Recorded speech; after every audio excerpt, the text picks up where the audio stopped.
Hello, ladies and gentlemen. This is Sarah Allen, and you're on A Little Bit of Magic, and I have the famous, legendary, iconic Jimmy Duck Holmes. And Jimmy, I have to tell you, this is the honest-to-God truth. During the pandemic in 2020, I was getting ready to go to work, and I was listening to CBS this morning, and they were talking about you, and you were up for a Grammy for your album Cypress Grove. It was for the traditional blues album of the year, and you were up for a Grammy. But I don't know if you could tell me about that, but what really surprised me was that you didn't even know you were accepting or you were up for a Grammy, and your friend took you to Nashville as like a surprise, right? Can you tell me like what happened or how that felt? And when I tell people this in the interview, this conversation is young. And what I told you early on, when I get asked a question, Yeah. I'm not gonna add to it, take away. I'm not gonna fabricate. I'm not gonna lie. Truth. Now I got. No, I didn't know what we was going to Nashville for. I thought they had been trying to get me to come for 2 years, and for some reason I couldn't find it in my time, so I thought. So I got tired of getting the invitation. I said, okay, I'll go. And the guy that carried me up there, he said, "You're gonna take your guitar." Now he knew what the deal was. I didn't. He said, "Are you gonna take your guitar with you?" I said, "How can a carpenter say he's a carpenter and don't have a hammer?" Follow me? You're right. How can a mechanic say he's a mechanic and don't have a screwdriver? I said, "I very seldom I go anywhere without my guitar." Yeah.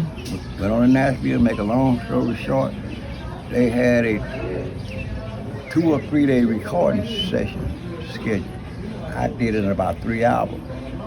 2 to mid-2 the afternoon, I was finished. They was amazed.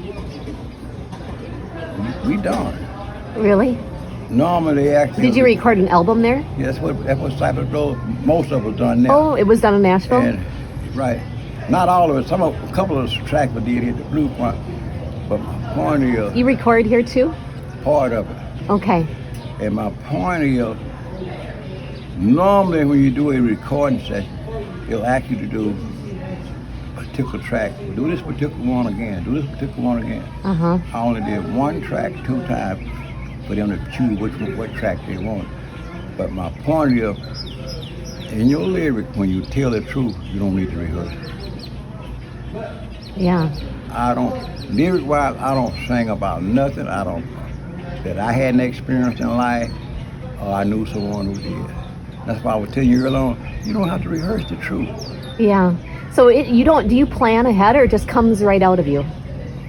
Right when you're singing? And now, they have said that is amazing. How do I do that without planning, without a set list? For one reason, I base it on the guys I more or less learned from, especially Jack Owen. You learned from Jack Owen? Most of it. Okay. If he could do it without a set list, a rehearsed list. He couldn't because he couldn't read or write. Really? So he had to remember everything.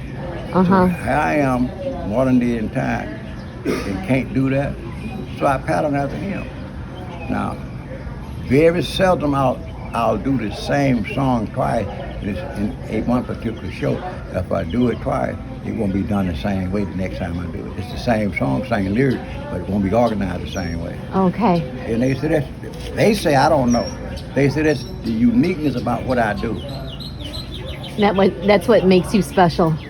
You know. Is that the style of Bentonia Blues? Is a style of blues, right? Well, the Bentonia style of blues, the way the guy perfected the guitar.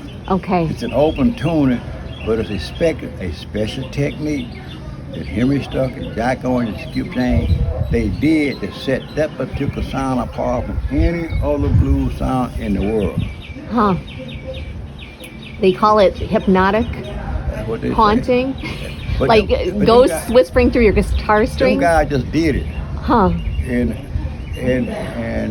later years after they did it, it was the music professionals said it was so haunting, so deep wood. But I know for a fact, hands-on experience, them guys played it open tune. It's the way they perfected the guitar string themselves. Once they got it tuned, it's the way they perfected the string. They had their own technique to bring out that particular sound. How did you learn? I mean, how old were you when you picked up your first guitar? Well, the first guitar I picked up was 1957. I was 10 years old. Now, I was introduced to the guitar in 1957 by a guy named Henry Stuckey. Henry Stuckey. They called him the father of the Bentonia Blues. He's the father of Bentonia Blues? That's what they say. He's the father. He always started. Did he live here in Bentonia? Yeah, he did, right. He was born here in Bentonia. But he started it. Mm-hmm. And it took him 40-some years to find a portrait of him. It's sitting on the wall now. But they yet to find a recording of it. Anything close is what Skip James did, guitar-wise, and Jack on. You come close to that sound that Henry Stuckey started. Okay. As close as they could get it. Huh. Like I say, I was not trained or not taught by Henry Stuckey. I was introduced to the guitar by Henry Stuckey in 1957. Huh. And your guitar, I read, is you got it at Radio Shack, is that right? The first one. The first one? And it's I heard it's at the Delta That's what they say. Museum in Clarksdale. That's what they say. I wanted to go see it, but it was closed this morning when I was there. That's what they say. What? I remember the guy came by asking could he get it. Don't do it with me. I don't have any use for it. Huh.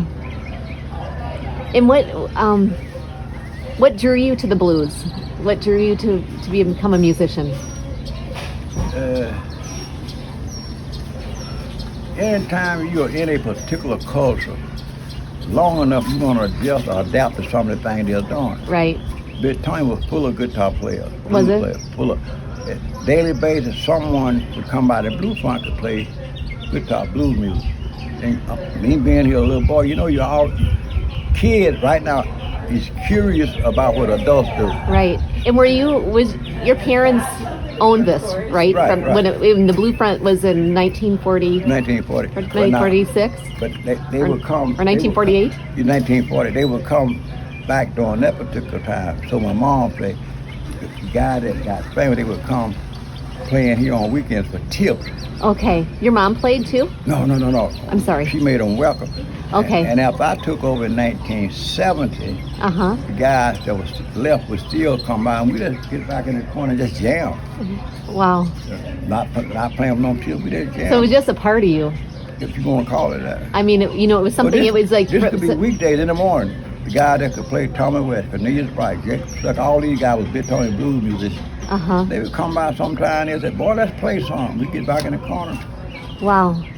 And you're one of the last living, practicing Bentonia blues musicians, correct? You're right. That's what they say. Do you feel like there's a responsibility with that, or do you feel like you have a legacy to share, or to keep the tradition going? To a certain extent, but when you reach out, I hadn't stopped trying to get some younger guys to get familiar with it. So if someone come by, you can't say, "Well, I used to do this with Jimmy Duck," or blah, blah. Nobody younger is interested in that. Nobody. And now you got some people not here in Bentonia that's interested in learning to play it just for the sake of knowing how to play it. But nobody in Bentonia. See, Jack Owen, that I based most of what I learned, other than what I kind of added to it. Okay. I think it was a divine intervention because Jack Owen would come by here daily. Bless his heart. When you were little? No, I was in the 70s. I could play some, but not to the extent that I play now. Okay. And did Jack Owen live here? He lived here. He used to come by here daily. Okay. Put him away 3 or 4 times a week. And he would tell me, "Boy, let's pick some." And we'd go back there, I'd get my guitar, and I would get his.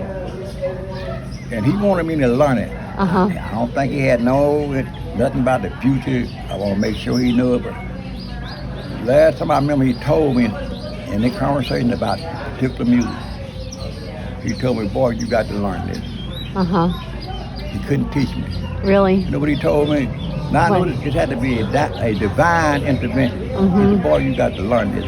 Now he couldn't tell me open, close, major, minor, none of that. He told me, "Just watch what he's doing." He said, "Watch my hands, what he's doing." Wow. And that's what I did. Then I got so I could follow him. He would come daylight, I couldn't get it. He told me to watch his hand, watch what keys was put in his hand, or what notes. He said, watch my hand, boy, you got to learn this. And I believe something in the back of his mind was saying, somebody got to carry it on. Thank you to God so far. Now, I'm not saying no one out there can't do it, but no one that I know of. Does it like you? How many albums have you recorded? I know there's many. Last my count was 12. Wow. What He might sing sounds, but I don't keep up with stuff like that. Right. I'm serious. The Blue Front up for another award. I'm up for another award. I appreciate it. But like I say, without fans, you don't get no award. Right. Somebody got to recommend you get nominated for this. I could play night and day. If somebody, some of my fans didn't recommend me to do, wouldn't happen. What does blues mean to you? It's a way of life with music. Trust me, it's a way of life. Some people associate blues with being evil, sad. It's a way of life. People a person decide to tell us certain thing that happened this week or last week, and put music to it. It could be the good lyric or bad, or sad lyric. Blues is a way of life. And has it helped you get through hard times in life? Nah. It's just... Because I don't do it for money. Yeah. I don't do it for money. It relaxes me when I'm doing it. What do you feel when you're playing? When because they say your music is magic, right? If you don't feel what you're playing, you won't be really, really successful getting the point across. You got to feel it. What do you feel when you play? You got to have a passion for it. Yeah. What does it feel like? And your mindset got to transfer from your mind down in your fingers. Now, people don't believe that. Your thoughts, your lyrics, got to coordinate with what you're doing with your hands. Are you going to play today for us? Are you going to play for me today? No? I knew that was coming next. See, you still missing what I told you.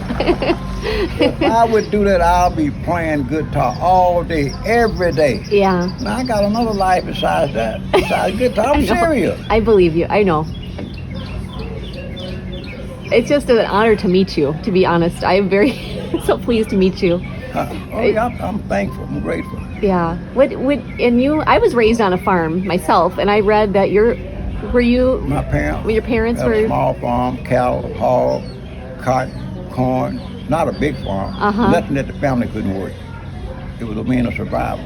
Yeah. Were you sharecroppers? We didn't raise stuff for the market. Yeah. We raised stuff for the table. We didn't raise stuff for the market. We raised stuff for the kitchen table. Right. I'm serious. Just to survive. Yeah. And was it here in Bentonia? Where was your farm? About 2 miles out. Okay. Where I live in the house I was born and raised in. Are you still in the same place? Same place. I ain't going. You can't dig up an old tree and set it out nowhere and it's gonna survive. Because you played all over the world, haven't you? Pretty much, a lot of places. So what makes you stay here? Out of all the places, what do you love about Bentonia? My roots are here. My roots. Been to a lot of places on this earth. A lot of places I fell in love with. None of them take the place of Bentonia. Okay. True that. I believe that is part of what makes you so special. Now, not playing. You go bring me that guitar that's sitting on the floor, unplug it from the back, and I'll show you what I'm talking about the sound. Okay. The guitar sitting back there. You're going to pay me. Go get it.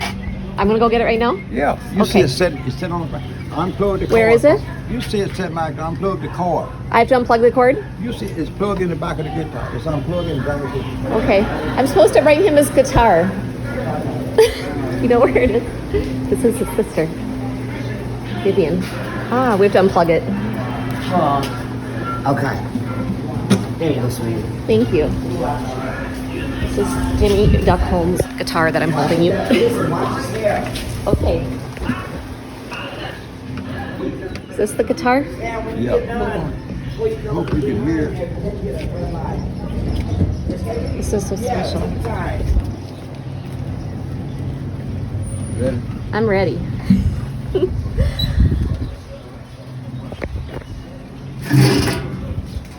Just a photo. Just a photo. Just a photo? Yeah. Okay, we're not playing? Are we done with the interview? Because it's still recording. I'm just going to show you the difference in the sound. Okay.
It's an open tuning. A lot of guitar players musicians plays an open tune, plays open tuning with the guitar called open tuning. The guys I learned from played open tuning. They didn't call it open tuning because they knew no musical name for it. They called it cross note. No such term in music, guitar wise, as cross note. Cross note. But that's what the old school guys called it. Why they called it, I don't know. Okay.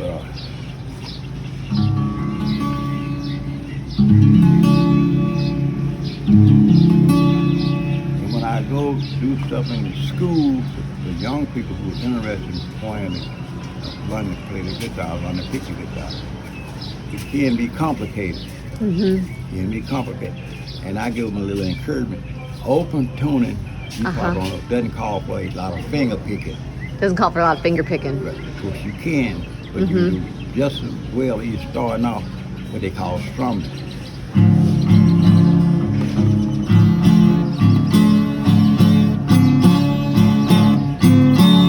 That's strumming now. That was nice. I also ask the young people that's in school, do you do Christmas carols? I said, yeah. I said, I'm going to show you how to do a Christmas carol lesson in a minute. Everyone pretty much familiar with Silent Night. Silent night, holy night, all is calm, all right. Round young bird and mother child. Then the eye get big. Then the Rolling Stones took the same chord.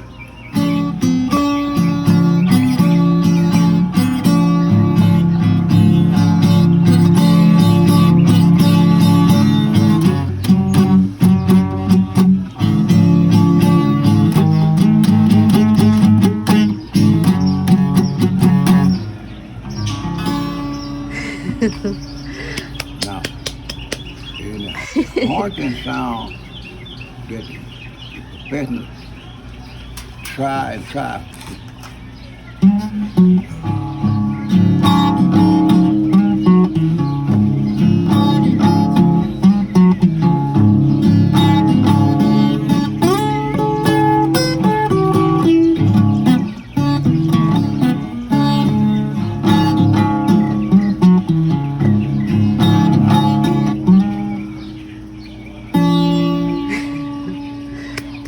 Wow.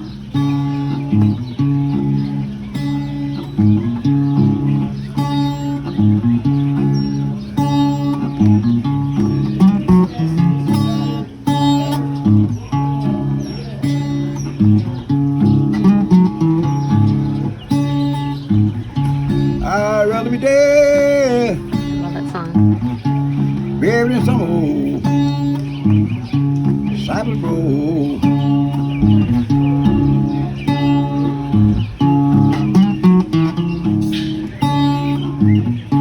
I'd rather be dead, buried in some old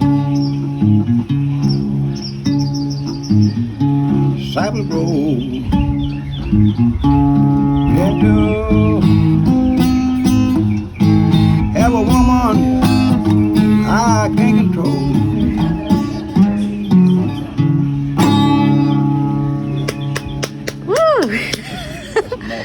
It's enough. Thank you. I am so honored. I love that song. I love that song. You ever heard Skip Jones? Skip Jones to Cypress Grove. Rather be dead, buried in some old Cypress Grove. Skip Jones, I'd rather be dead, buried in some Cypress Grove, than to have a woman I can't control. Skip James. And he won't know what that was in reference to. What was it? I'd rather be dead, buried in some old Cypress Grove, than to have a woman I can't control.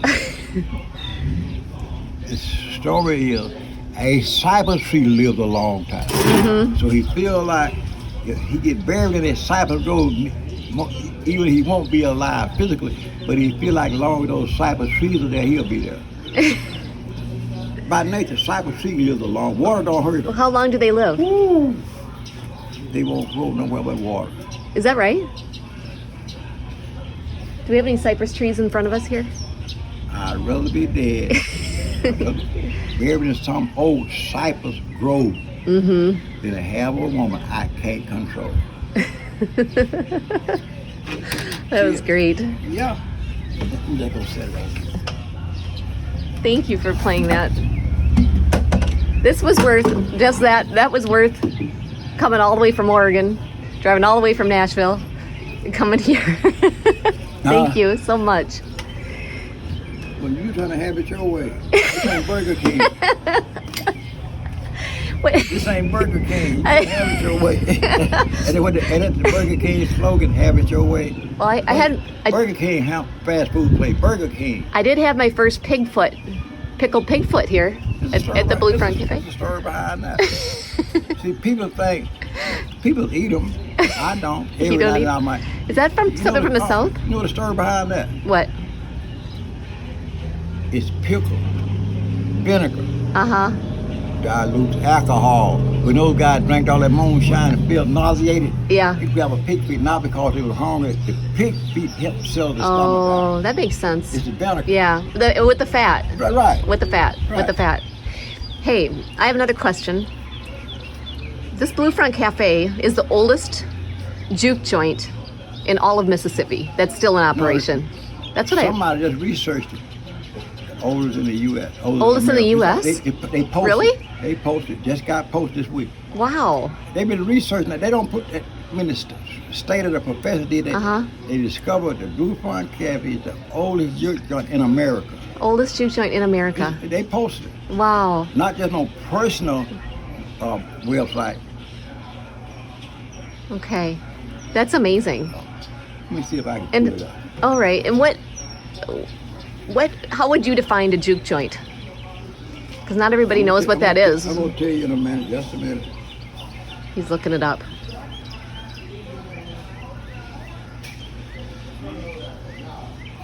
While you're looking it up, I'm going to just show the audience the front of the Blue Front Café. This is it, ladies and gentlemen, Bentonia, Mississippi. Legendary, iconic venue here with legendary Jimmy Duck Holmes.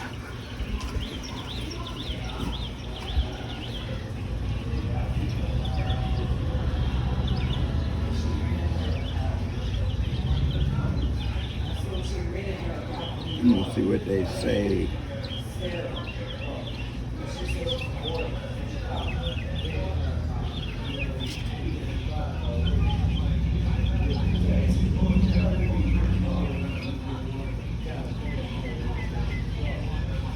I wanted to come here for the blues festival. Blue Front Café. They have a blues festival, and I wanted to come here for your blues festival in June.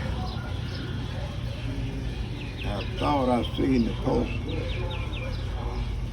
Well, I believe it's true. We can fact check later.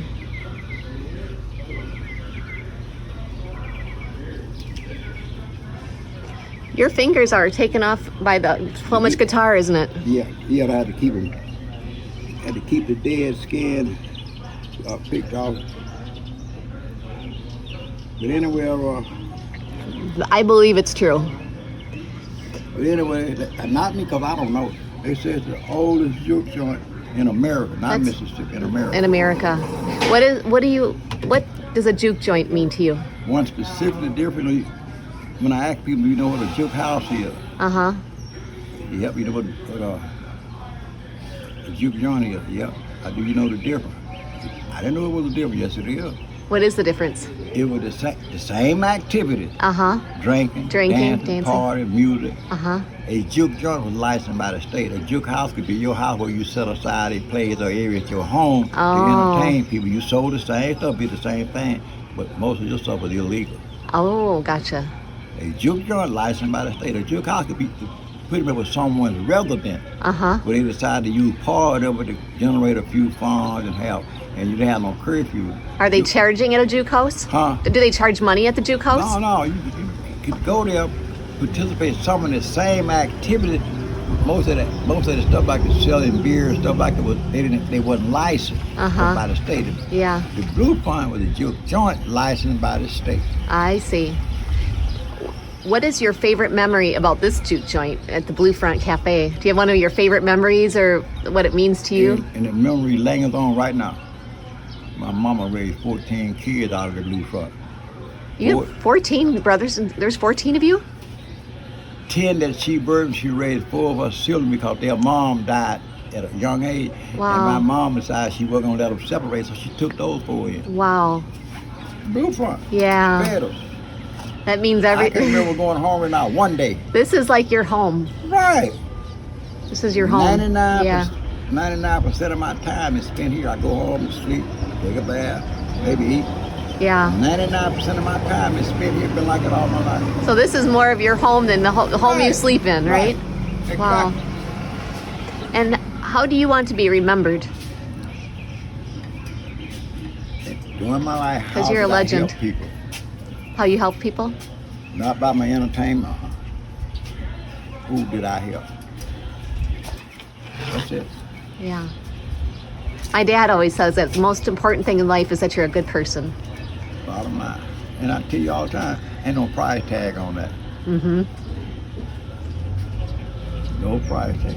I don't want to be remembered, well, he could play that guitar. I don't want to remember about that's fine. Yeah. But I want to be able to go a little bit further because somebody probably know me real well but never heard me really perform with the guitar. Mm-hmm. I want to have enough lasting effect on them, not just music-wise.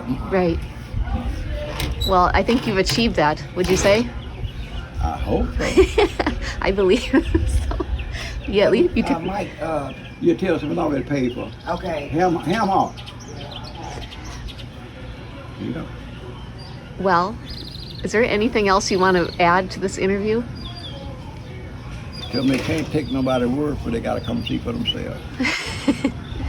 You have a big festival in June, right? 50, been doing it 53 years. 53 years? That's in June. I wanted to come for that, but Free to the public. is that right? And all your shows are free, right? And you have food? Huh? And you have food sometimes when there's music, right? It be food in it all the time. Okay. And the festival itself, I make a promise and a bet. Hadn't lost either one of them yet, hadn't broke either one of them yet. There's a lot of blues that's gonna be hot. Sipping June. And it's gonna be hot blues. Jimmy Hall gonna point at the blues in the music party. Master gonna point at the heat. Thank you, Jimmy Holmes. I'm so honored to be with you today. It really means so much to me. What part are you say you live in? I live in Bend, Oregon.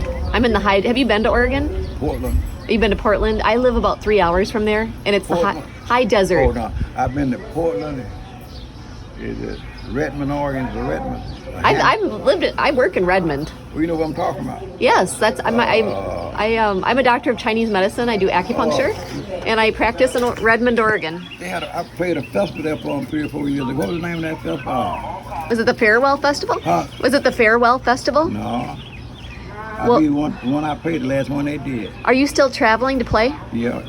Okay. I don't do stuff out of the country now with all the chaos going on in the world. Yeah. I don't want to get someplace and can't get back. Right. If something happens in the U.S., I can always drive back or cross a train. Yeah. But overseas, all the stuff is going on between the countries. Right. You never know immigration. You never know when you get there. You got to stay there a month, 2 weeks That's till you true. get everything straight. Yeah. Well, I'm gonna keep. When do you have your next show? Huh? When's your next show? Well, Do you have another show planned? The biggest event is going to be the blues stuff. It's going to be here about a month away. Okay.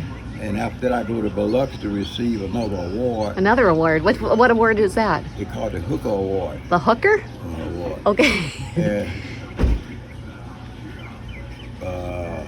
Montreal, Canada. Okay. I don't feel bad about that because I can drive back. Right. You can drive back. Yeah, great. And Vancouver. Do you have a tour bus? You just go in the. They'll arrange all of that. Okay. If I want to fly, Greyhound, or Amtrak, the producer always takes care of that. Okay. Yep. I think that's all. One last question. So my YouTube channel is called A Little Bit of Magic. What is one piece of your life or your music where you feel that there's magic that may be hidden that people might not see that you'd like the people to know about? My music, absolutely. And people that knew him is a reflection of the guy that I learned from because I know what they went through in life. My music, every time I play, I think about Jack Owen, Henry Stuckey, Jacob Stuckey. I know the time they went through. And their song wasn't just song. And I can say this about Jack. Jack Owen, great guitar player, great Bentonia style of guitar player. If you went to his house this morning, Yeah. and if he thought you wanted to hear him play, he would play just as hard for you as he would with 100, 200 people. Really? Just one individual. All he want to know that you want to hear him. He didn't drag his foot on it. If he knew or thought you wanted to hear him perform, he would play just as hard for you as he would for 100 people. Wow. And guess what? What? He did not play to entertain you. Mm-hmm. If you got entertained by what he did so great, it wasn't his intention to entertain you. His intention was to satisfy you and the respect that you want to hear him play. Okay. That was it. Huh. Well, you clap, pat, tip, they make him on difference. All he want to know is you want to hear him perform. That's all he needs to know. And I see you're carrying on that legacy. Yeah, I mean, I told you alone, it means a hell of a lot more to me when fans decide they want to come to the Blue Front, hear Jimmy Duck. That means a whole lot. Okay. Well, me. yeah. And it's no dollars value on that. Well, I want to tell you, this is something I will never forget. Honestly, this memory will live in me forever. Oh, you never forget that. Yeah. So thank you, Jimmy Duck Holmes. You're a legend. And I appreciate your humility and your willingness to take the time with a stranger like myself to, give me your time and to play for me. A lot of times I'll perform and my grandkids Yeah. will say, Papa. How many grandkids do you have? 4. Okay. Papa, why you won't dress up? I said, people didn't come and see me, they come to hear me. It's I true. know it's nice to pay up. I said, people don't come to see me, hear me. Mm-hmm. They don't come to see me, they come to hear me. Yeah, it's true. Yeah, bottom line. Well, there goes the train. What happened today? It is what it is. Yeah. So you don't read music. You play by ear. By ear. You don't write lyrics. They just come out of you like magic. And you're writing. The only reason, my thought now, I can't speak for everybody. My thought is, if you got to write it down, you won't tell a lie. Uh-huh. If you're going to tell the truth, you don't have to write it. Now, It's true. I understand that sometimes you might want to make sure you got it down packed Yeah. so you don't forget a particular line, but not for the sake of creating no song out of a bunch of lies. Mm. Well, you have a gift, Jimmy, that I think very few people in this world possess. So Yeah. God gave you something very special to share with the world, and you've done so, and you continue to do so. It's truly extraordinary and magnificent. Well, thanks. That's just me. That's me. Thank you, Jimmy Duck Holmes. And you're with me, Sarah Allen, Dr. Sarah Allen, on A Little Bit of Magic here at the Blue Front Café. It's been a fantastic day so far. Take on the day, everyone. May you see magic everywhere in your life. I'd rather be dead, Love that song. buried in some old cypress grove.